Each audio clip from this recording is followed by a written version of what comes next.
የከበረ ሰላምታችን በመላው ዓለም ሆናችሁ ቃል ስፖርት ዩቲዩብ ቻናላችንን ለምትከታተሉ ውድ አድማጮቻችን ድረስ ብለናል። ከናንተ ሆኖ ቃል ስፖርት ዩቲዩብ ቻናል የሰዓቱን የተመራረጡ ለየት ያሉ የዛሬዎቹ ደግሞ ለየት ያሉ ናቸው። ስፖርታዊ ጥንቅሮችን ይዘንላችሁ መተናል።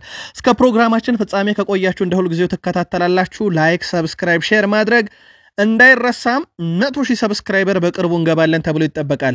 ከናንተ ሆኖ ቃል ስፖርት ዩቲዩብ ቻናል በዚህ ሰዓት የተወሰኑ ሀገራዊ ጉዳዮችን እናነሳለን። ከዛ በአውሮፓ የመረጃ ሰዓታችን ሁለት ሰዎች ሊገናኙ ነው። ለመጨረሻ ጊዜ ሲገናኙ ሁለቱ ሰዎች በእግር ኳስ ውስጥ የአንድ ትልቅ ክለብን ትልቅ ለውጥ አምጥተዋል። ግዙፎቹ ሁለት ሰዎች እነማን ናቸው? ተጠብቁናላችሁ። ከዛ ውጪ በቡድን ዜና በባርሴሎና ቤት ላሚን ያማል የተናገረው ነገር በስህተት መተርጎሙ ተረጋግጧል። ምንድነው ያለው? ትክክለኛው መረጃ ይዘን መተናል ዛሬ። ከዛ ውጪ ከጉዳት የተመለሰ ተጫዋችና የቡድን ዜና እናነሳለን። ለመሆኑ ዣቪ አሎንሶ ከካርሎ አንቸሎቲ መንበር ስልጣኑን ተረክቦ በደረሰ የመጀመሪያ ቀን ምን ገጠመው?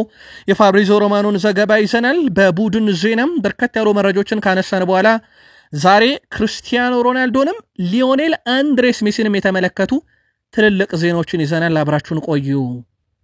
በእንግሊዝ የመረጃ ሰዓታችን በዛሬው ዕለት በርካታ መረጃዎች በፕሪሚየር ሊጉ ኦፊሻል ገጽ ላይ አግኝተናል። አንደኛው የወሩ ምርጦች ናቸው። ምርጦቹን በአሰልጣኝም በተጫዋችም ግብ አስቆጣሪ ግብ ጠባቂ ምን ነግራችኋለን። ምርጫችሁን ተነግሩናላችሁ። በፕሪሚየር ሊጉ የበርንማውዝን ያክል የመከላከል ስራ የሰራ አንድም ክለብ የለም። የትኛው የሜዳ ክፍል ላይ ጠብቁን። ከዛ ውጪ በትልቆቹ ክለቦች የቼልሲ ሊያም ዴላፕ ቅጣት ምን እንደሆነ እጃችን ላይ ደርሷል። ተጨማሪ መረጃዎችን ለማጣራት ሙከራ እያደረግን ነው። የቡድኑን ቁልፍ ተጫዋች እናነሳለን። ከዛ ውጪ ቼልሲን የወረፉት ሰው ፖል ሜርሰን ናቸው። ደግሞ ምን ብለው ነው በዚህን ያክል ደረጃ ቼልሲን የተቹት? ለምንድን ነው? ማስረጃውን ይዘን መተናል። ትቆዩናላችሁ። ሪያን ግራቨንበርግ ከጉዳት ተመልሷል። ነሽ ይጫወታል። ጠብቁን። ከዛ ውጪ ጉዳት ላይ ያለ በጣም ወሳኝ ተጫዋች አለ። በፕሪሚየር ሊግ ሁለተኛው ክለብ ነው ሊቨርፑል። በነገራችን ላይ ብዙዎችን ተችቷል። የገዛ ክለብ ውስጥ የሚጫወቱ ተጫዋቾችን ሊቨርፑል ላይ ሲሆን ከብዶታል። ለምን እንደከበደው ይናገራል። የቀድሞ የእግር ኳስ ሌጀንድ ስለ ሊቨርፑል የሚለን ነገር አለ። ሊቨርፑልን ተከታተሉታላችሁ። በአርሰናል የመረጃ ሰዓታችን የቡድኑን ወጣት ተጫዋቾች እናነሳለን። ኢታን ዋኔሪ ስለ ክለቡ 8 ያለፉት ጨዋታ የሚለው ነገር አለ። በተለይም በአርሰናል በኩል ማይክል አርቴታ ከሰሞኑ ለየት ያለ ቡድን ይዘው ቢገቡ ውጤቱ ያው እንደነበረ ይታወቃል። የቀድሞ ሰው ናቸው። ቶኒ ፒዮሊንሻን ይባላሉ። ስለ ማይክል አርቴታ የሚሉን ነገር አለ። ከዛ ውጭ አርሰናሎች መቼም የማይረሷቸው ዳኛ ጨዋታ ይመራሉ። እኚህ አልቢተርና አርሰናል ምን ያገናኛቸዋል? በመረጃ ሰዓታችን ተከታተሉታላችሁ። አርሰናልያን ቆዩን። በዩናይትድ የመረጃ ሰዓታችን ሩበን አሞሪም ዩናይትድን አንድ ብለው ካሰለጠኑ ቀን በኋላ ለመጀመሪያ ጊዜ እጩ ሆነው ስለቀረቡበት የወሩ ምርጥነት እንነግራችኋለን። ዛሬ ግን ሩበን አሞሪም አንድ በጣም ትልቅ እድል አጋጠማቸው። ይሄም እድል እሳቸውን የወረፉት የተቹትን ሰው ሊግፋለሟቸው ነው። እሳቸው ግን ነገሩን ሚዲያ ላይ ከማንጫጫት ይልቅ በአንድ ጉዳይ አረፍተ ነገር ዘግተውታል። ተጨማሪ መረጃ ይዘናል። ሩበን አሞሪም በጣም ከብዶኛል እያሉ ነው። ምንድን ነበር የከበዳቸውም? ዛሬ ሰበሩ ዜና ሌሳንድሮ ማርቲኔዝ መመለሱ ነው። ከዋናው ቡድን ጋር ልምምድ አድርጓል። ይጫወታል አይጫወትም እንነግራችኋለን። ከዛ ውጪ በማንቸስተር ዩናይትድ በኩል ለየት ያሉ ጥንቅሮችን ይዘናል። ማስረጃ ይዘን እንመጣለን። ያልናችሁንም ጉዳይ ማስረጃውን አጣርተን ይዘን መጣናል ከታማኝ የዜና ምንጮቻችን።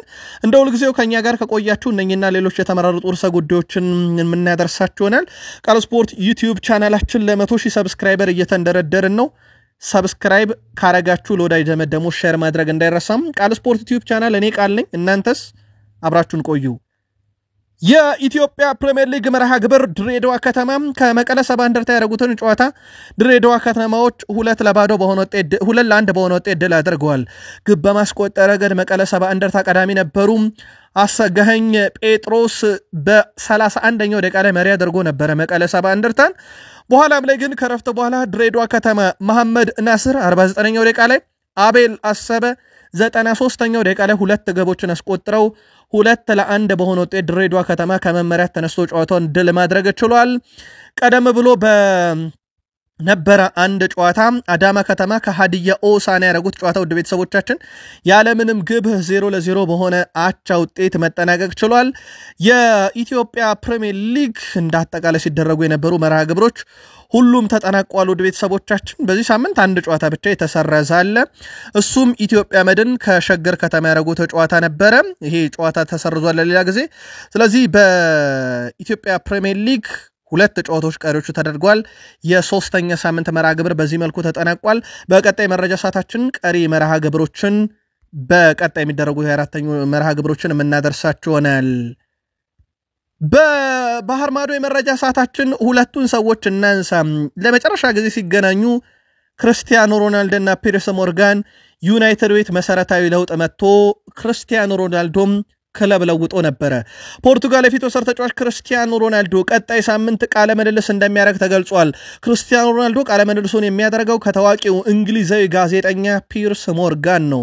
ስፖርታዊ ቃለ መጠይቆችን በማድረግ የሚታወቀው ፒርስ ሞርጋን ከክርስቲያኖ ሮናልዶ ጋር የቅርብ ግንኙነት አላቸው። ማንቸስተር ዩናይትድን ሲለቅ ከጋዜጠኛው ጋር መነጋገሪያ የሆነ ቃለ ምልልስ የነበረው ሮናልዶ አሁንም ትልቅ ጉዳዮችን ያነሳል ተብሏል። ያኔ ለመጨረሻ ጊዜ የነበረው ቃለ መጠይቅ ሮናልዶን ከዩናይትድ የለየ የማንቸስተር ዩናይትድ ሽያጭ መሰረት ምክንያት የሆነ የተባለለት ነበረ። በአሁኑስ የትኛውን ክለብ አብዮት ወይም ለውጥ ያስከትል የሆነ ይጠበቃል።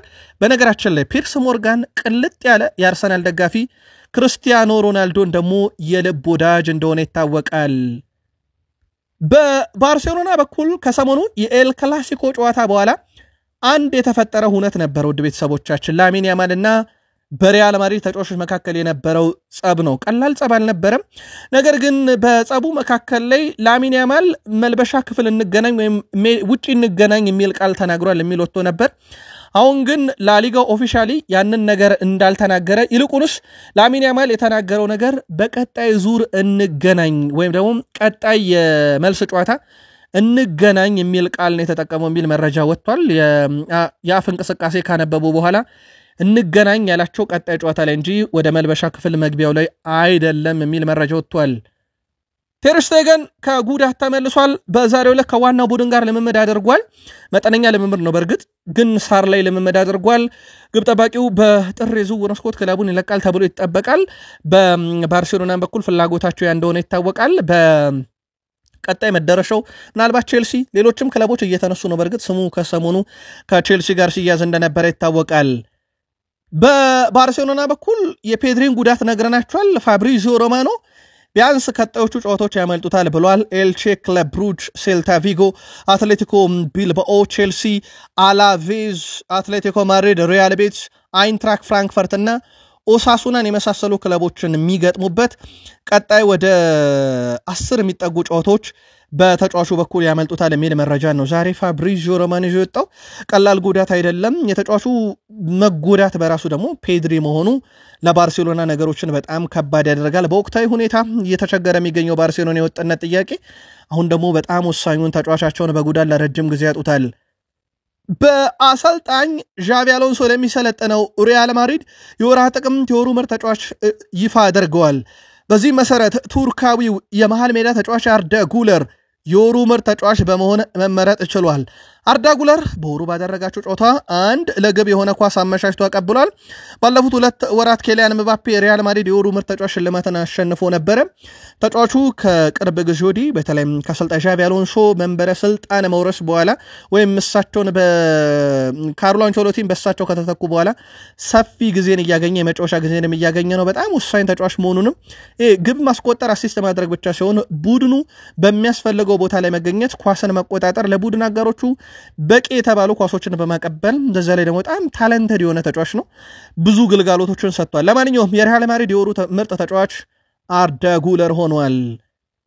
ዣቪ አሎንሶ ወደ ሪያል ማድሪድ ሲመጡ ከገጠማቸው አንደኛው ችግር በመልበሻ ክፍል ውስጥ የነበረው መጥፎ ልምምድ ነው ይላል መረጃው የዘ አትሌቲክ ነው ያንን መጥፎ ልምምድ በማስተካከል ሂደት ላይ ግን ከሲኒየር ተጫዋቾቻቸው ጋር ለመጋጨት ምክንያቱ ነው ተብሏል ትላንት ምሽት በዚህ ሰዓት አንድ መረጃ ደርሰናችሁ ነበር ዣቪ አሎንሶና የሪያል ማድሪድ ሲኒየር ተጫዋቾች መካከል አለመግባባቶች አሉ የሚል ነው ያም እንግዲህ የነበራቸው ነፃነት ነስቷል ለሚል መረጃ ነገረናችሁ ነበር እሳቸውም በካርሎ አንቸሎቲ ስር በነበረ ሰዓት ቡድኑ በጣም ልቅ የሆኑ መደረግ የሌለባቸው ወይም አሰልጣኙን ቁጥጥር የሚፈልጉ መጥፎ ልምምዶች ነበሩ ያንን ልምምድ ማስቀረታቸው ነው ከተጫዋቾቹ ጋር ያጋጫቸው የሚል መረጃን ዘ አትሌቲክ ይዞ ወጥቷል ባለፉት 4 ዓመታት በካርሎ አንቸሎቲ ስር ተጫዋቾቹ የነበራቸው በጣም የተለጠጠ ነፃነት እንደተነፈጋቸው ነገረናችሁ ነበር ያ መጥፎ ልምምድ መቅረቱ ከዣቪ አሎንሶ አጋይቷቸዋል ተብሏል ባየር ሙኒክ ዘንድሮ በጣም የተለየ ቡድን ነው በነገራችን ላይ በዘንድሮ ውድድር ዓመት አንድም ክለብ የሪያል ማድሪድን ያክል ስኬታማ አይደለም ቪንሰንት ኮምፓኒ አዲስ ክብረ ወሰንን ያስመዘገበው በአሰልጣኝነት ታሪኩ ለመጀመሪያ ጊዜ ነው በትልቅ ክለብ ደረጃ ወይም በሊግ ደረጃ 14 ጨዋታዎችን በተከታታይ ያሸነፈ በአውሮፓ አምስት ታላላቅ ሊጎች አንድም ይሄን ያደረገ ቡድን የለም በነገራችን ላይ ሪያል ማድሪድ ምናልባትም ይሄ ዋንጫን ሲያነሳባቸው በጣም ይሄ በአውሮፓ በደመቀባቸው ዘመናት እንደዚህ አይነት ቁጥሮች አልነበሩትም ያቻ ውጤቶች ነበሩት በመሃል ላይ እነ ባርሴሎና እነ ማንቸስተር ዩናይትድ እነ ሲቲ በአውሮፓ መድረክ ራሱ በጣም ፈተና የሚበዛባቸው ቡድኖች ውስጥ አንደኛ ነበሩ እነኚህ ቡድኖች መጥቀስ ይቻላልና ግን የባየር ሙኒክን ያክል አልነበሩም ለማንኛውም 14 ተከታታይ ጨዋታ ሲያሸንፍ ካደረጋቸው ጨዋታዎች 100% የማሸነፍ ንጻሬ አሁንም እንደቀጠለ ነው የአንጎላ ብሔራዊ ቡድን አርጀንቲና ብሔራዊ ቡድን ጋር ወዳጅነት ጨዋታ ሊያደርግ መሆኑ አስታውቀዋል ለየት የሚያደርገው መረጃ ከዚህ በኋላ ነው አንጎላ የወዳጅነት ጨዋታውን ለማድረግ አርጀንቲና የጠየቀችውን 12 ሚሊዮን ዩሮ ገንዘብ እከፍላለሁ ብላለች አፍሪካዊቱ ሀገር ናት ውድ ቤተሰቦቻችን የአርጀንቲና እግር ኳስ ፌዴሬሽን ከፍተኛ ገንዘብ የጠየቀው ሊዮኔል ሜሲን ወደ አንጎላ ይዞ ለመሄድ መሆኑ ተነግሯል የወዳጅነት ጨዋታው አንጎላ የነጻነት ቀኗን ከምታከብርበት ቀን በኋላም የሚደረግ መሆኑ ተነግሯል ጨዋታው ሉዋንዳ ላይ ህዳር 5 በእኛ አቆጣጠር ማለት ነው 2018 ዓ.ም በሀገሪቱ ነጻነት ቀን በተሰየመው ኖቬምበር 11 ስቴዲየም ላይ እንዲደረግ ነው ስምምነቱ 12 ሚሊዮን ዩሮ ገንዘብ በወዳጅነት ጨዋታ ሜሲን ይዛችሁ መታችሁ ተጫወቱና እንክፈላችሁ በሚል አንጎላዎች ተስማምቷል እንደ አፍሪካ ህዋጭ ነው ብላችሁ ታስባላችሁ የመልከታችሁን አድርሱን ቃል ስፖርት ዩቲዩብ ቻናላችን ላይ ትገኛላችሁ ከሀገር ቤት እስከ ባህር ማዶ የተመራረጡ ስፖርታዊ ጥንቅሮችን እያጋራናችሁ እንገኛለን ከተወዳጁ የእንግሊዝ ፕሪሚየር ሊግ ታላላቅ ክለቦች ወዳገኘናቸው የሰዓቱና የዕለቱ ጥንቅሮቻችን እንሻገር ከፕሪሚየር ሊግ የመረጃ ሰዓታችን ጋር መልካም ቆይታ ተመኘን የእንግሊዝ ፕሪሚየር ሊግ የውድድር ዘመን የጥቅምት ወር ምርጥ አሰልጣኝ እጩ ይፋ ሆኗል በዚህ መሰረት አሰልጣኝ ሩበን አሞሪም ከማንቸስተር ዩናይትድ አሰልጣኝ ማይክል አርቴታ ከአርሰናል አሰልጣኝ ኡናይ ኤምሬ ከአስቶን ቪላ አሰልጣኝ አንዲ ኢራኦላ ከበርንማውዝ 4 እጩዎች ናቸው በነገራችን ላይ ውድ ቤተሰቦቻችን የዩናይትድ አሰልጣኝ ለመጀመሪያ ጊዜ ነው እጩ ሆኖ የቀረቡት በወር ውስጥ ካደረጓቸው ጨዋታዎችና ካላቸው ስኬታማነት አንፃር የትኛው አሰልጣኝ ይገባዋል ብላችሁ ታስባላችሁ ውድ የቃል ስፖርት ዩቲዩብ ቻናል ቤተሰቦቻችን በሐሳብ መስጫ ሳጥናችን ላይ የወሩን ምርጥ አሰልጣኛችሁን መርጣችሁ ላኩልን አሰልጣኞች በተጨማሪ በተጫዋቾችም የወሩ ምርጥ ተጫዋች እጩ ቀርበዋል ማቲካሽ ካስቶን ቪላ ጉማሬሽ ከኒካስል ዩናይትድ ኤርሊንግ ብሮት ሃላንድ ከማንቸስተር ሲቲ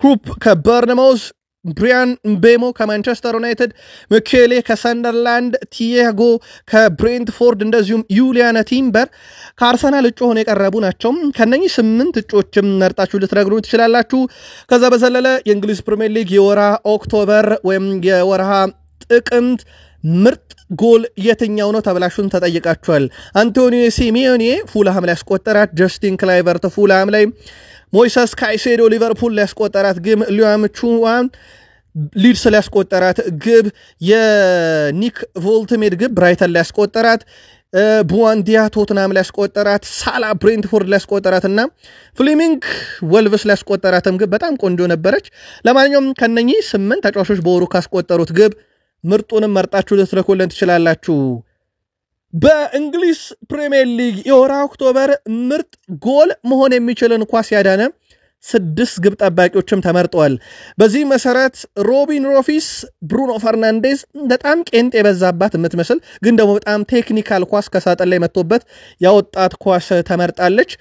ማት ሴልስ ኒካስል ላይ ያዳናት ኳስ፣ ሳም ጆንሰን በርንማውዝ ላይ ያዳናት ኳስ፣ ዲን ሄንደርሰን አርሰናሎች የሞከሩትን ሲያድን፣ ማርቲን ዱቭራክ ከወልቭስ ጋር ሲጫወቱ ያዳናት ኳስ፣ እንዲሁም ጉሌልሞ ቪካዮሪ ከኤቨርተን ጋር ቶትናም ሲጫወቱ ያዳናት ኳስ በእጩነት ቀርበዋል። ስለዚህ የሳምንቱ የወሩን ምርጥ አሰልጣኝ፣ የወሩን ምርጥ ተጫዋች፣ የወሩን ምርጥ ጎል፣ የወሩን ምርጥ ኳስ መሆን የምትችልን ኳስ ያዳነ ግብ ጠባቂውን በአራቱም ዘርፍ የእናንተን ምርጥ መርጣችሁ በዚሁ በቃል ስፖርት ዩቲዩብ ቻናል በሀሳብ መስጫ ሳጥናችን ላይ ልትልኩልን ትችላላችሁ። በርንማውዝ በፕሪሚየር ሊጉ በመከላከል ሂደት በተለይም ተጋጣሚ ቡድን የመከላከል ሂደት ላይ በጣም ዝቅተኛ ቁጥር ያስመዝግቧል። በፕሪሚየር ሊጉ በ9 ጨዋታ በአማካይ በጨዋታ የሚነጥቀው ወይም ይሄ ፕረስ የሚያደርገው ተቃራኒ ቡድን 9.8 በመቶ ብቻ ነው። ይሄ በጣም ዝቅተኛ የሚባል ነው። ውድ ቤተሰቦቻችን ወይም በሌላ አማርኛ ተጋጣሚ ቡድን ኳስ መስርቶ እንዳይወጣ የመከላከል ሂደት የበርንማውዝ በፕሪሚየር ሊጉ ዝቅተኛ ሆኖ ተመዝግቧል። የብራይተን ሁለተኛው በጣም ዝቅተኛ ነው፣ ፕረስ አያደርግም ማለት ነው። ወልቭስ በጣም ዝቅተኛ ተብሎ ሶስተኛው ዳስ ወደ 10.4 በመቶ ነው በጨዋታ ፕረስ የሚያደርጉት። ቼልሲ አራተኛው ቡድን ሆኗል። ሊቨርፑል አምስተኛው ነው። በጣም ዝቅተኛ የሚባል ከ1 እስከ 5 ውስጥ አራተኛና አምስተኛ የቼልሲና የሊቨርፑል ፕረስ ሆኗል። ስለዚህ ተቃራኒ ቡድን ኳስ መስርቶ እነኚህን ቡድኖች ሲገጥም እየወጣ ነው ማለት ነው። በተሻለ መንገድ ከ20ዎቹ ክለቦች በርንማውዝ በጣም ዝቅተኛው፣ ቼልሲና ሊቨርፑል አራተኛና አምስተኛ ደረጃ ላይ ተቀምጠዋል። ሊያም ዴላፕ ሊቀጣ ነው ብለናችሁ ነበር ውድ ቤተሰቦቻችን። ከወደ ቼልሲ አካባቢ ቅርብ የሆኑ የዜና ምንጮች አሁን ይዞት በወጡት መረጃ መሰረት እስከ 10,000 ዩሮ ከደሞዙ ላይ ሊቀጣ ይችላል የሚሉ መረጃዎች ወጥተዋል። በወልቭሱ ቀይ ካርድ ምክንያት በእርግጥ ፕሪሚየር ሊጉ አንድ ጨዋታ ይቀጠዋል። ቼልሲ ደግሞ እንቀጠዋለን ብለው ነበር። ማሬስካ እንዲህም ሲበሳጩ አላስተዋልናቸውም። ብስጭት ነው ያሉት። ምክንያቱም ነግረውት ነበረ ተጫዋቹን በቀይ ካርድ እንዳይወጣ በጣም ተጠንቀቅ ብለውት፣ ከዛ በኋላ ጭራሽ ከኳስ ውጭ በጠፋው ጥፋት በቀይ ካርድ ሲወጣ ተበሳይቷል። እንቀጠዋለን ባሉት መሰረት ወደ 10,000 ዩሮ አካባቢ ከደሞዙ ላይ እንደሚቀጡት ነው መረጃዎች እየወጡ የሚገኙት። ቅጣቱ ተገቢ ነው ብላችሁ ታስባላችሁ? ቼልሲውያን በሀሳብ መስጫ ሳጥናችን ላይ ላኩልን። ግን እንዳትረሱ አስታውሱ፣ ራሳቸው ማሬስካም ቀይ ካርድ አይተዋል። እሳቸውም በደስታ ብዛት ፈንጠዚያ ሁለተኛ ቢጫ ካርድ አይተው ነው በሊቨርፑል ጨዋታ ወቅት በቀይ ካርድ ወጥተው የነበረው። ጆንት ባዮን ጊተንስ ወደ ቼልሲ ከመጣ በኋላ ብዙ ቅሬታ ቀርቦበት እንደውም ጥር ላይ ክለቡን ይለቅ ይሆን ወይ ተብሎ እስከ መወያ አጀንዳ የደረሰ ተጫዋች ነበረ። አሁን ግን የቡድኑ ቁልፍ ተጫዋች መሆኑን እያሳየ ይገኛል። የቡድን አጋሮቼ ብዙ አገዞኛል፣ በርካቶች ካጠገቤ ነበሩ፣ ሜዳ ላይም ከሜዳም ውጪ ብዙ እርዳታ ተደርጎልኛል ብሏል። እናም እኔን ያገዙኝን ሁሉ ማመስገን እፈልጋለሁ። አሁን ጥሩ ነገር እየተሰማኝ ይገኛል ብሏል። በቼልሲ ቤት ማሸነፋችን በጣም አስደስቶኛል። ወደ ቀጣዩ ዙር በማለፋችንም ደስተኛ ነኝ። በእርግጠኝነት በዚህ ዓመት በጣም ጥሩ ጊዜ ይመጣል ብሏል። ከዚህም በተሻለ መንገድ በአሰልጣኝ ማሬስካም ጉዳይ ተጠይቆ ነበረ። ጄምስ ባዮን ጊተንስ አሰልጣኙ ከሚሰጡን መመሪያ ውስጥ አንደኛው ክሬቲቭ እንድንሆን በሜዳ ላይ ያለን ሁሉ እንድንሰጥና በዛ ላይ ደግሞ ቀላል ኳሶችን እንድንጫወት በማጥቃትም በመከላከል ሂደት ላይም በጋራ እንድንሳተፍ ያግዘናል። ብዙ ትግል እንድናበዛ አይፈቅድም። ይልቁንስ በጣም ክሬቲቭ እንድንሆንና ኳሶችን በመስመሮች መካከል በሶስተኛ የሜዳ ክፍል ላይ ማቀበል በጣም ትኩረት ይሰጣል። እናም በልምምር ላይ ደግሞ በተጫዋቾች መካከል ይሄ ጤናማ ፉክክር እንዲኖር ያደርጋል። ለእኛ ብዙ ነገር ጨምሮልናል። የአሰልጣኙ ትዕዛዝ እኛ ኳስን አቅልለን እንድንጫወት ነው ብለዋል። ዛሬ ግን በቼልሲ በኩል መነጋገር የነበረው ፖል ሜርሰን ነው። በተንታኝነት እያገለገለ የሚገኘው የቀድሞ ተጫዋች ፖል ሜርሰን ቼልሲ በወጣት ቡድን ሊጉን ማሸነፍ አይችልም ብሏል። ፖል ሜርሰን አክሎም ቼልሲ እየተከተለ ያለው የዝውውር መንገድ ለፕሪሚየር ሊግ ዋንጫ ፈጽሞ የማያበቃ ብሎታል። ቼልሲ ወጥነት የጎደለው ወጣት ቡድን ነው፣ ትንሽ ውድድሮች ቡድን ነው ሲል ፖል ሜርሰን የወቅቱን ቼልሲ ያጣጥሎታል። ቡድኑ ባለፈው ዓመት ዋንጫ አንስቷል፣ በዚህ ዓመት ማንሳት ይችላል የሚለው ፖል ሜርሰን ነገር ግን በዚህ ዓመት ማንሳት የሚችለው ፕሪሚየር ሊግን አይደለም ብሏል። አሁን ላይ ክለቡ እየተከተለም የሚገኘው ቅድ ወጣት ተጫዋች ማስፈረም ነው። ነገር ግን ያ ቅድ ለፕሪሚየር ሊግ ዋንጫ ሳይሆን ለኤፍኤ ካፕ ዋንጫ የሚያበቃ ነው። ከዛ ውጪ ለትልቅ ውድድር የሚሆን ቡድን በቼልሲ በኩል እየተገነባ አይደለም ብሏል ፖል ሜርሰን። የቼልሲ ደጋፊዎች ይሄን ሐሳብ እንዴት አገኛችሁ? ታጋሩን። በፕሪሚየር ሊግ ካየናቸው በጣም ምርጥ ተጫዋቾች ውስጥ ኤዲን ሃዛርድ አንዱ ነበር፣ ምንም ጥያቄ የለውም። ዛሬ ስለ ሊቨርፑል ለመናገር አንድ ነገር ይዞኛል ያለው ጆን ኦቢ ሚካኤል ስለ ቼልሲ ግን ተናግሯል። የሊቨርፑልን እንመለስበት። ስለ ቼልሲ የተናገረው ስለ ሰሞኑ የዝነኞች መዝገብ ላይ የሰፈረውን ኤዲን ሃዛርድን በተመለከተ ነው። እሱ ብዙ ልምምድ አይሰራም፣ በጣም መጥፎም ተጫዋች ነው ብሏል። ልምምድ ላይ በጣም ደካማ እግር ኳስ ተጫዋች ሆኖ ታየዋለህ በእግር ኳስ ሕይወቱ ላይ። ከዛ የኤዲን ሃዛርድ ነገር የሚጀምረው ግን ፊሽካ ሲነፋ ዳኛው በእውነተኛ ጨዋታ ላይ ነው። የሚያደርጋቸው እንቅስቃሴዎች፣ የሚያስቆጥራቸው ጎሎች፣ አሲስቶቹ፣ ድሪብሉ ፍጹም የተለየ ሆነ እናየዋለን። ስለዚህ በርካቶች የሚያውቁት ኤዲን ሃዛርድን ሜዳ ላይ ስለሆነ የዓለማችን ምርጡ ተጫዋች እንደሆነ ይናገራሉ። አዎ ምርጥ ነው፣ ግን በልምምድ ቦታ ብትመጡ ደግሞ በጣም ደካማው ተጫዋች እሱ ነበር። ከየት እንደሚያመጣው ግራ ይለኛል ብሏል። ያንን ብቃቱን ሜዳ ላይ በእርግጥ ያ ቼልሲ ቤት ያስደመመን ጆን ኦቢ ሚካኤልም ህዝብም በአደባባይ ያየው የሜዳ ብቃቱ ግን በነጩ መለያ በሳንቲያጎ ቤርናቤው ሊሆንለት እንዳልቻለ ይታወቃል። ሪያን ግራቨንበርክ ለቅዳሜ ፕሪሚየር ሊግ ጨዋታ የመመለስ እድሉ በጣም ከፍተኛ ነው ብለዋል አርኔ ስሎት።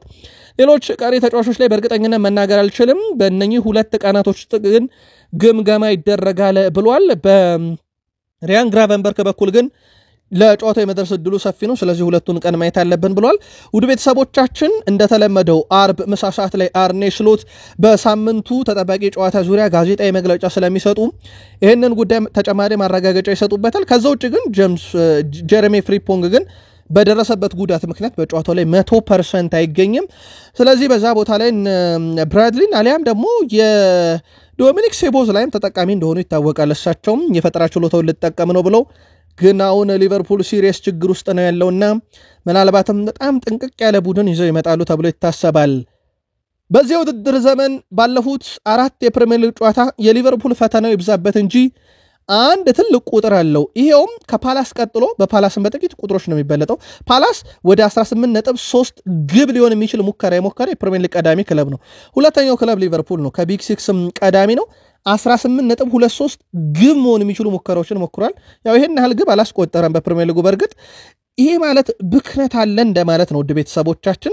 ወይም በፕሪሚየር ሊጉ ይሄ ግብ መሆን የሚችሉ ኳሶችን ካበከኑ ክለቦች ውስጥ ከቢግ ሲክስ ሊቨርፑል ቀዳሚ ነው። ቀጥሎ ማንቸስተር ዩናይትድ ነው። 18.09 ግብ ማግኘት ይችል ነበር፣ ግን ያንን አክል አላገኘም። አርሰናል ምናልባት በዚህ ረገድ አንድ ኳስ ስቷል። አርሰናል 17.08 ግብ ሊሆን የሚችል ሙከራ ሞክሯል። 16 ግብ እንዳለው ይታወቃል። ሲቲ 16.46 ግብ ሊሆን የሚችል ሙከራ ሞክሯል። ተጨማሪ አንድ ግብ እንደውም አግኝቷል ሲቲ። በዚህ አንጻር ካየነው የሲቲ ኮንቨርሽን ሬት ከመቶኛም የዘለለ ነው። ሊቨርፑል ግን ብዙ ኳሶችን አምክኗል። ምናልባት ይሄ አሁን ለተገኙበት የፕሪሚየር ሊግና ለተከታታይ ሽንፈትም እንደ ምክንያት ሊነሳ ይችላል። ጆን ኦቢ ሚካኤል ግን ይሄን ቡድን መናገር በጣም ይከብደኛል፣ ሳላህንም እዚህ ውስጥ መናገር ይከብደኛል ብሏል።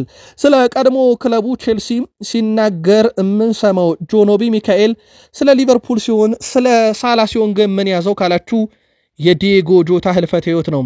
እሱ እንደሚናገረው ከሆነ ስለ ሳላ ሰምቻለሁ፣ ከጆታ ጋር በጣም ቅርበት ነበራቸው። ቅርበታቸው ተራ የሚባል አይደለም።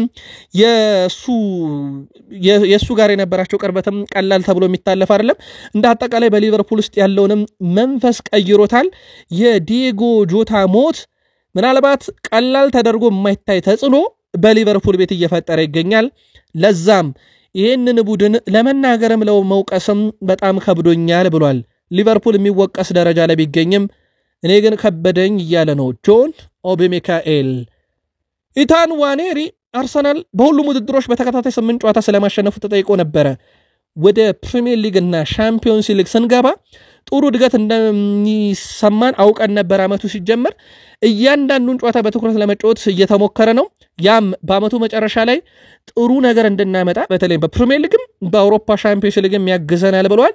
ኢታን ዋኔሪ ሌላ ካነሳቸው ጉዳዮች ውስጥ አንደኛው እዚህ ሳምንት ገባ አስቆጥሯል። ብራይተን ላይ በኤምሬትስ ስቴዲየም ጎል ማስቆጠር ሁልጊዜም ደስ ይላል፣ በጣም ጥሩ ስሜትም ይሰጣል ብሏል። ደጋፊዎች ፊት ግን ማስቆጠር ስለ አብሮ አደጉ ማይል ሉዊስ ስኬልም ተጠይቆ ነበረ። እኔና እሱ ከልጅነት ጀምሮ ሁልጊዜ ጥሩ ግንኙነት ነበረን፣ በሜዳ ላይ በደንብ እንግባባለን። ስለዚህ ጎል በማግባቴና እሱ አሲስት በማድረጉም በጣም ደስተኛ ነኝ። ያለን መግባባት በአንድ ጨዋታ የመጣ ሳይሆን አብረን ስላደግን ነው ብሏል። ኢታን ዋኔሪ ከማይል ሉዊስ ስኬሊ ጋር ባላቸው ግንኙነት ዙሪያ ማይክል አርቴታ 9 ቁጥር ላይ ሃርማን አኑስ የተባለ ተጫዋች ሲጠቀም ተመልክተናል በብራይተን ጨዋታ። ከቀድሞ ውድድር ዓመት ጨዋታ ጀምሮ ከኛ ጋር ነበር ያሉት ማይክል አርቴታ እናም በእድገቱ እጅግ በጣም ተደንቄያለሁ፣ በተለይ አስተሳሰቡ ጨዋታን የሚያነብበት መንገድ ፍላጎቱ የሚገርም ነው ብለዋል። ህልሙን ለማሳካት ጥሩ አጋጣሚ ነበረ፣ ያንንም ተጠቅሞበታል። በልምምድ ሜዳ ላይ ወጥነት ያለው አቋም እያሳየ ነው። ይህ ደግሞ እንደ አማራጭ እንድንወስዱ አድርጎናል። ይህ ጨዋታ ለሱ ትክክለኛው ጊዜ ነበረ፣ አጋጣሚውም ጥሩ ነበረ። በቀጣይ ጨዋታዎችም የሚያገኛቸው እድሎች ይኖራሉ፣ ይቀጥላል ብሏል። በማይክል አርቴታ በኩል ተጫዋቹን ሲጠቀሙት በበርካቶች ዘንድ መነጋገሪያ እንደነበረ ይታወቃል። በአርሰናል በኩል እንግዲህ ሰሞኑንም ግብ አልተቆጠረባቸውም በወጣት ቡድናቸው ቢገቡም ጠንካራ የተከላካይ ክፍል ስላለን እንኮራለን ብሏል። እንደውም ማይል ሉዊስ ስኬሊ ከዚህ ጋር በተያያዘ ማንም ሰው ጎል እንዳያገባ ስለማንፈልግ ጠንክረንም እየተከላከልን ነው ብሏል። የአርሰናል ቡድን ግን እንዳጠቃላይ ዘንድሮ በጣም ጥሩ የሚባል ጅማሮ ላይ ይገኛል። የቀድሞ የስቶክ ሲቲ እና የበርካታ ክለቦች አንጋፋ አሰልጣኝ ነው ቶኒ ፒዮሊስ ስለ ማይክል አርቴታ ይናገራሉ። የእሳቸው ቡድን ስቶክ ሲቲ በሊያም ዴላፕ አባት የእጁር ወራ ይታወቃል። አርቴታ ለቆሙ ኳሶች የሰጠው ቦታ ትልቅ ነው ብዬ አስባለሁ። እናም ልክ እንደኔ ሰዎች ያንን በማድረጉ ለሚያቀርቡበት ትችት ፍጹም ግድ የለኝም። እኔ አርሰናል እያደረገ ባለው ነገር ደስተኛ ነኝ። አርሰናል በየትኛው መንገድ አሸንፎ ዋንጫ መብላት ነው የሚፈልገው። ዋንጫን የሚያስብ ሰው ስለ ጎሏ እንጂ ስለ ጎሏ ውበት አይጨነቅም። ስለዚህ ስለ ጎል ውበት የሚጨነቁ ሰዎች በአመቱ መጨረሻ የሰበሰቡትን ነጥብ ማየት ይኖርብናል። ከዛ ውጭ ግን አርሰናል እያስቆጠረ ባለው ግብ እኔ በበኩሌ ቅሬታ የለኝም ብለዋል የቀድሞ የስቶክ ሲቲ አሰልጣኝ ቶኒ ፖልሰን። በአመቱ መጨረሻ ዋንጫ ማሸነፍ የፈለገ ክለብ በየትኛው መንገድ ጨዋታን ማሸነፍ ስላለበት ብለዋል። ክሪስ ካቫና ቅዳሜ ምሽት 12 ሰዓት ከበርንሌ ጋር የሚደረገውን የአርሰናልና የበርንሌን ጨዋታ ማለት ነው ባለቤትነት ይመሩታል። እኚህ ዳኛ ደግሞ ዴክላን ራይስን በቀይ ካርድ አስወጥተውታል ከዚህ በፊት። እሳቸውና አርሰናል በዚህ ይተዋወቃሉ በቀይ ካርዱ ጉዳይ። አሁን ዳግም አርሰናል ይመራሉ። በእርግጥ ከዛ በኋላ በፕሪሚየር ሊጉም ብዙ ነገር ተቀይሯል። አልቢትሩ ፊሽካ ከነፉ በኋላ ኳስ መንካት፣ ይዞ መሮጥ፣ ወደ ውጭ መጠለስ በፕሪሚየር ሊግ እንዲቀር እንደተደረገ ይታወቃል። ከሰሞኑ ደግሞ የእጁር ወራ ኳስ ግብ ጠባቂ መልሶ ሲያስጀምር የማዕዘን ምት ሲመታና ሁለተኛ ቢጫ ካርድ በቫር እንዲታዩና ደቂቃ እንዲቆጠር የሚሉ ህጎች ጥናት ላይ እንዳሉ ይታወቃል። መግቢያችን ላይ ሩበን አሞሪም ለመጀመሪያ ጊዜም በፕሪሚየር ሊጉ የወሩ ምርጥ አሰልጣኝ እጩ ሆነው ነው የተመረጡት። ምናልባት የወሩ ምርጥ አሰልጣኝ እጩነት በተመረጡ የመጀመሪያ ጊዜ ያሸንፉት ይሆን ወይ በቀጣይ ይጠበቃል። ዛሬ ግን ጋዜጣዊ መግለጫ ሲሰጡ እሳቸውን የወረፏቸውን ሰው በተቃራኒው ይገጥሟቸዋል፣ ሻን ዳይክን። ለመሆኑ ለዚህ ጉዳይ ምን ይላሉ ሲባሉ ሩበን አሞሪም ጉዳዩን ቀለል አድርገው አልፈውታል። ምናልባት የሚዲያ ጫጫታ እንዳይጨምር ይመስላል። የኖቲንግሃም ፎረስት አሰልጣኝ ሻን ዳይክ ከዚህ በፊት በአንድ ሚዲያ ላይ ቀርበው የማንቸስተር ዩናይትድን አጫወትና ሩበን አሞሪም ቅልጥ ባለ መንገድ ነበር የተቹት። በጉዳዩ ላይ ምላሽ ሲጠይቁት ሩበን አሞሪም ተንታኝ ሆነክ ጠንካራ ቃላት ካልተናገርክ ማንም አያዳምጥህም፣ ስለዚህ እሳቸው ለመደመጥ ብለው ነው እንደዛ የወረፉኝ ብለዋል። ስለዚህ እኔም ተንታኝ በሆነ ልክ እንደ ሻን ዳይክ ነበር የምሆነው ብለው ሩበን አሞሪም ምላሽ ሰጥተዋል። አሰልጣኝ ሻን ዳይክ በወቅቱ በሰጡት አስተያየት እኔ በ4-4-2 አሰላለፍ ማንቸስተር ዩናይትድን ባሰለጥን ከአሞሪም የበለጠ ጨዋታ አጫወታለሁ፣ ጨዋታ አሸንፋለሁ ብለው ሩበን አሞሪም ወረፏቸው ነበረ። ምናልባት እውነት ሊሆን ይችላል ያሉት ሩበን አሞሪም በምላሻቸው ነገር ግን ቀድሜ እንደተናገርኩት ትንሽ ጊዜ የሚያስፈልገው ያጮት መንገድ ነው የምከተለው ብለዋል። ምላሻችሁ በሜዳ ላይ ይሆናል ወይ ሲባሉ ግድ ነው ዩናይትድ ጨዋታውን ለማሸነፍ ነው ወደ ሜዳ የሚገባው ብለዋል። ምናልባት ሻን ዳይክ 4-4-2 ይዤ ከሩበን አሞሪም የተሻለም ውጤት አመጣለሁ፣ ሩበን አሞሪም ዩናይትድን አዳክሞታል፣ ዩናይትድ የማይረባ ጨዋታ ነው ብሎ በተናገሩበት አፋቸው ዩናይትድን ኖቲንግሃም ፎረስትን ይዘው ያሸንፉት ይሆን ወይ? የሳምንቱ ሌላ ተጠባቂ ጨዋታ ነው። የማንቸስተር ዩናይትድ አሰልጣኝ ሩበን አሞሪም ማንቸስተር ዩናይትድ የመጀመሪያ ዓመታቸው በጣም አስቸጋሪ እንደነበረ ተናግረዋል። ለኔ አስቸጋሪ ጊዜ ቢሆንም ብዙ ተመሬበታለሁ የሚሉት አሰልጣኙ በመጥፎ ጊዜም ቢሆን ባመኑበት ነገር እንዴት መቆየት እንደሚቻል አይቻለው ብለዋል። እሳቸው ከ3-4-3ም ከጨዋታ ባህላቸውም አለቅም ካስፈለገ ዩናይትድን ያባረኝ ብለው በአቋማቸው ጸንተው ነበረ። አሁን ዩናይትድ ወደ ሪትሙ የመጣ ይመስላል። ያስቀጥሉታል የሚለው ነገር ደግሞ በትልቁ የሚጠበቀው ነው። እዚህ መሆን በህይወቴ ካሉኝ ትልቅ ክብሮች አንዱ ነው። እናም ለብዙ ዓመታት በዩናይትድ መቀጠል እፈልጋለሁ ብለዋል። ካስታወሳቸው ዓመቱ ሲጀመር 20 ዓመት በዩናይትድ መቆየት እፈልጋለሁ ሲሉ የቀድሞ ሌጀንዶች 20 ሳምንት በዩናይትድ ስለመቆየታቸው ቀድመው ይወቁ ብለው ወረፏቸው እንደነበር ይታወቃል። የማንቸስተር ዩናይትድ ተከላካይ ሌሳንድሮ ማርቲኔዝ ለኖቲንግሃም ፎረስት ጨዋታ እንደማይደርስ አሰልጣኝ ሩበን አሞሪም ያስታውቋል። ማርቲኔዝ መጫወት ይፈልጋል፣ ነገር ግን ትክክለኛው ጊዜ እንጠብቃለን፣ አብሮ ልምምድ ጀምሯል፣ ጥሩ ስራ እየሰራ ነው ሲሉ ተናግረዋል። በሌላ በኩል ሃሪ ማጓየር ለጨዋታ መድረሱ አጠራጣሪ መሆኑን አሰልጣኝ ሩበን አሞሪም ተናግረዋል። ዛሬ ለዩናይትድ ሰበሩ ዜና ሌሳንድሮ ማርቲኔዝ 100% ከጉዳት ተመልሷል። ልምምድ ከዋናው ቡድን ጋር አድርጓል። ሙሉ መደበኛ ልምምዱን ሰርቶ በሰላም አጠናቋል። ማርቲኔዝ በመደበኛው ልምምድ ላይ ቢካፈልም ለጥንቃቄ ሲባል ብቻ የዚህ ሳምንት ጨዋታ ያመልጠዋል። ምናልባት ከኢንተርናሽናል ብሬክ በፊትስ ያጫውቱታል ወይንስ ሉክሾ ላይ እንደተጠነቀቁት? ሉክሾ በነገራችን ላይ ወደ ጨዋታ ተመልሶ ከዋናው ቡድን ጋር ልምምድ እያደረገ አላጫውቱትም ነበረ። ሌሳንድሮ ማርቲኔዝንም በዛ መንገድ ይቀጥላሉ ተብሎ ይታሰባል። ለጨዋታ ግን 100% ፊት አድርጓል። ስለዚህ ዩናይትድ ሌሳንድሮ ማርቲኔዝን መጠቀም ይችላል ማለት ነው። የማንቸስተር ዩናይትድ እግር ኳስ ዳይሬክተር ጄሰን ዊልኮክስ ክለቡ ቡድኑ በጣም መሻሻሉን ገልጸዋል። ብሩህ ተስፋ ይታየኛል ነው ያሉት የክለቡ ኃላፊ ጄሰን ዊልኮክስ። በትክክለኛው መንገድ ላይ ነን ያሉት ጄሰን ዊልኮክስ ግልጽ እቅድ አለን፣ መሰናክሎች መኖራቸው አይቀሬ ነው፣ ነገር ግን ተረጋግቶ መቆየት በቦታችን ያስፈልገናል ብለዋል። ስልጠና ላይ ያለው ጥንካሬን አይቻለሁ፣ እንዴት እንደሚሰሩ እንዴት እንደሚግባቡ አይቻለሁ ብለዋል። ቡድኑን ስለማጠናከር ያነሱት ኃላፊው ቡድኑን ማሻሻል ያለብን ቦታዎች አሉ፣ ቀጣይ በክረምትና በጥር ይጠናከራል ብለዋል። አክሎም ለአራት ውስጥ በቀጣይነት ለመፎካከር እንዲሁም ሊጉና ሻምፒዮንስ ሊጉን ለማሸነፍ ቡድኑ ኢንቨስት ማድረግ አለበት ብለዋል። ስለዚህ ዩናይትድ ቤት ሌላ የተጫዋች ዝውውር፣ ሌላ ሸጦ አዲስ የማምጣት እቅድ በዩናይትድ በኩል በቀጣይም ተገበራል ተብሎ ይጠበቃል። ሜሰን ማውንት የቶማስ ቱሄል አይነ ስር ወድቋል እየተባለ ነው። ተጫዋቹ በዩናይትድ በቀጣይ ጨዋታ በወጥነት ብቃቱ የሚቀጥል ከሆነ ወደ እንግሊዝ ብሔራዊ ቡድን ሳይጠራ ይቀርም እያለ ነው ግራም ቤሊ። በሌላ በኩል ከማንቸስተር ዩናይትድ ጋር አስደናቂ ጊዜን እያሳለፉ የሚገኙት አማድና ብሪያን ቤሞ በአፍሪካ ዋንጫ ዩናይትድ ያጣቸዋል። ተጫዋቹ ከቡድኑ መለየታቸው ከባድ ነው፣ ምክንያቱም በልምምድ ሆነ በጨዋታ ጥሩ ናቸው ያሉት ሩበን አሞሪም፣ ሆኖም ሌሎች ተጫዋቾች እኛን ለመርዳት እድል ያገኛሉ ብለዋል። እኛ የምንፈልገው ያጨዋወት ስልትም እየተረዱ መጥተዋል። ስለዚህ እሱን እያሻሻለን ከመጣን የባህሪ ለውጥ የቡድን ሐሳብ ወይም ሞመንተም አይቀይርም። ስለዚህ ቡድናችን ወደ አሸናፊነት መንፈስ ከመጣ ተጫዋች ብንቀይርም ድሉ ይቀጥላል ብለዋል። እናም ያንን የአሸናፊነት መንፈስ እየገነባን እንቀጥላለን ብለዋል። በተቀሩት ጨዋታዎች አማድና ብሪያንን አሰልፈን እንደ አጠቃላይ ያለውን ሁኔታ እንገመገማለን፣ ግን ሌሎችም ለዩናይትድ መጫወት የሚችሉ ተጫዋቾች እድል የሚያገኙበትም አጋጣሚ ይሆናል ብለዋል። የአፍሪካን ዋንጫ ሩበን አሞሪም የዩናይትድ 1 ዓመት ቆይታቸው 36 የፕሪሚየር ሊግ ጨዋታ 12 ድል 17 ሽንፈት 7 ወጥተዋል። በሳቸው ስር ቡድኑ ከአምና ዘንድሮ በጣም የተሻለ ነው፣ ምንም ጥያቄ የለውም። ግን የተሸነፉት ጨዋታ ካሸነፉትም ጨዋታ በ5 ይልቃል። ምናልባት ያንን በጊዜ ሂደት እያሻሻሉት ሊመጡ ይችላሉ። ከዛ ውጪ በቡድኑ ውስጥ ቁልፉ ብሩኖ ፈርናንዴስ ባለፉት 5 ዓመታት ውስጥ በአውሮፓ 5 ታላላቅ ሊጎች ውስጥ እጅግ በጣም አስደናቂ ቁጥር አለው። በነገራችን ላይ በአውሮፓ 5 ታላላቅ ሊጎች እንግሊዝ በሉት፣ ስፔን፣ ጣሊያን፣ ጀርመን፣ ፈረንሳይ እነኚህ ውስጥ ከሚሳተፉ ሁሉም ክለብ ተጫዋቾች ሁሉ የእንግሊዝ ፕሪሚየር ሊጉ ተሳታፊ ማንቸስተር ዩናይትድ ተጫዋች ብሩኖ ፈርናንዴስ ከፍተኛ የግብ ዕድል በመፍጠር በአውሮፓ 5 ታላላቅ ሊግ የሚስተካከሉ የለም።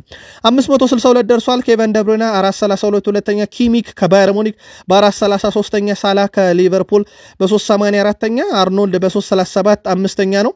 ከዛ አስፓሳካ፣ ቡርጋርድ እንዲሁም ሳቪነር እና ድሮፍ እያለ ይቀጥላል።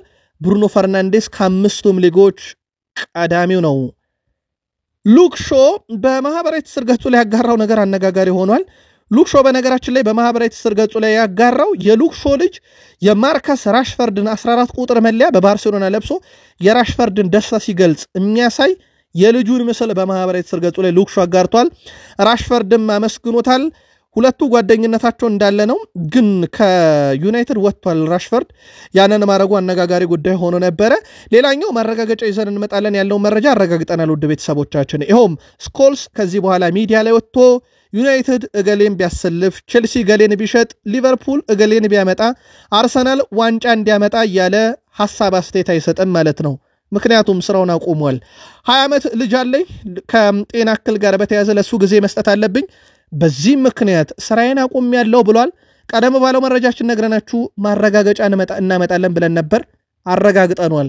ስኮልስ ከዚህ በኋላ ምናልባት ጋዜጣዊ መግለጫ እንዲሰጥ ኢንተርቪው ከተደረገ ውጪ የጨዋታ ትንተና ስለ ክለብ መውጣትና መውረድ፣ ስለ ክለብ ማንን ያስፈርም ማንን ይሽጥ ሲያወራ በተለይ ዩናይትድን በምንም አይነት መንገድ አንሰማም። እንዴት አገኛችሁት? በርካቶች የጄሚ ካራገር መቼ ነው እንደምትሉ ተስፋ እናደርጋለን። አበቃን። መልካም ጊዜ